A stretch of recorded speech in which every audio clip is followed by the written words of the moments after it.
আপনারা মনে করছেন যা করছি করছি, বেহেশতের টিকিট যদি পাই এটা সারি কেন? আপনারাই খালি কিনলে হবে বেহেশতের টিকিট, আমার কি দরকার হবে না? হ্যাঁ, শোনেন, এটা হলো কুফুরি। কেন বলি? সৌদি আরবও মুসলিম কান্ট্রি, আমরা হজ করতে যাই যেখানে, সৌদি আরবে তো ওই মাকা নাই, ওই দলও নাই, তো ওইখানে সৌদি আরবের লোক সত্যি জাহান্নামে যাবে না? তাই তো ওদের কথা মতো তাই হয়। আমার দাদার বাপরা যে মারা গেছে, তাদের তো তখন মার্কা ছিল না, তাহলে ওরা সব জাহান্নামী হয়েছে কবরে নাকি?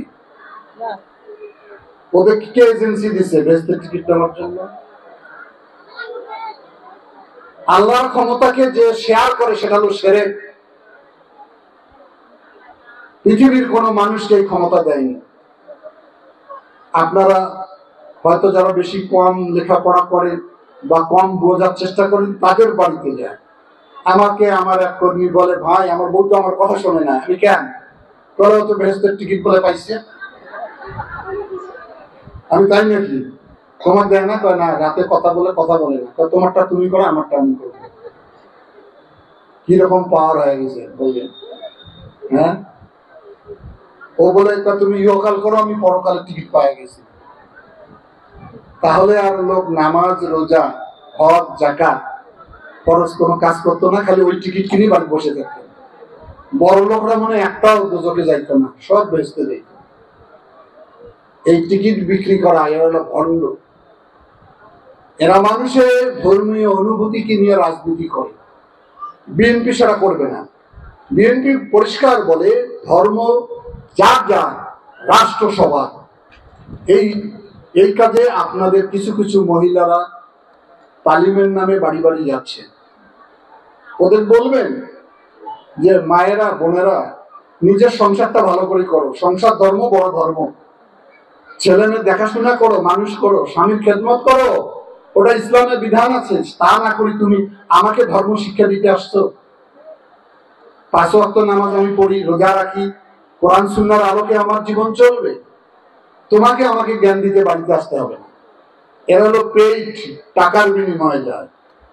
এগুলো ব্যাপারে আপনারা সাবধান থাকবেন। একটা ভয়াবহ অবস্থা তৈরি করছে দেশে। এখন নতুন করে আন্দোলন করতেছে যে পিয়ার পদ্ধতি চাই, নাহলে বাংলাদেশে ভোট হবে না।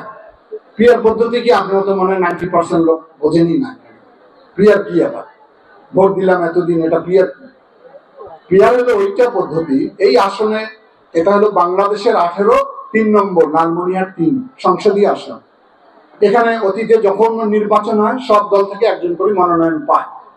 কেউ এই মার্কা, সেই মার্কা, ওই মার্কা। এবার কোনো প্রার্থী থাকবে না। এখন আপনারা ভোট দিবেন কাকে?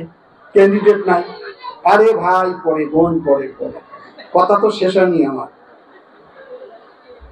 একজন প্রার্থী হলে তার যোগ্যতা দেখবেন, তার দক্ষতা দেখবেন, তার সততা দেখবেন, তারা নারীদের জন্য কি কাজ করবে, লালমনিরহাটের জন্য কি কাজ করবে, তারপরে পরিমাপ করে তাকে আপনারা ভোট দিবেন। তো প্রার্থী নাই এখানে, হোসেনও নাই, করিমও নাই, জগেন্দ্রও নাই, জগদীশও নাই। ভোট দিবেন আপনারা, আর এমপি আসবে গাজীপুর থেকে। এটা মানেন? জোরে বলেন, পিয়ার মানি আমরা? পিয়ার মানি। এটা একটা ষড়যন্ত্র।